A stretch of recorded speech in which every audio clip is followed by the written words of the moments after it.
Bishop's Wife is a Christmas movie that really doesn't get talked about a lot, even though the movie stars one of the most charismatic actors of all time, Cary Grant. It tells the story of a bishop, played by David Niven, who is desperately trying to fund the construction of a new cathedral. And his wife is trying her best, but the bishop has become rather prickly, and the relationship is slowly coming apart.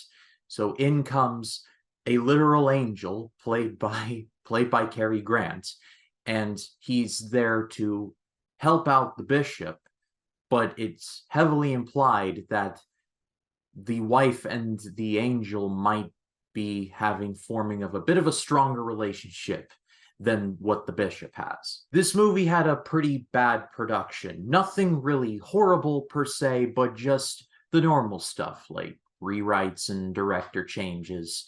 This was originally directed by someone completely different, but in the end, producer Samuel Goldwyn ended up going with Henry Koster. There is even an uncredited rewrite on the script of this movie by some guy named Billy Wilder. He did a couple of movies you may have heard of. However, if his work was in this movie, it went uncredited, so that can neither be confirmed nor denied. This movie lives, breathes, and dies on the back of Cary Grant. Predictably, he shines like a diamond. The movie does a good job of showing that this bishop is, even though his job is to find the money for building this church, he's not the best at it, or he's at the very least struggling. And Cary Grant is just the very definition of just confidence and charisma. Even some of the non-religious people in this movie grow to love him, and he is a literal angel. That's how good Cary Grant is in this movie. David Niven is probably best known for his work as the Phantom in the Pink Panther movies, but he is very good here. And you can tell just his frustration, like just trying to find the funding to build this cathedral.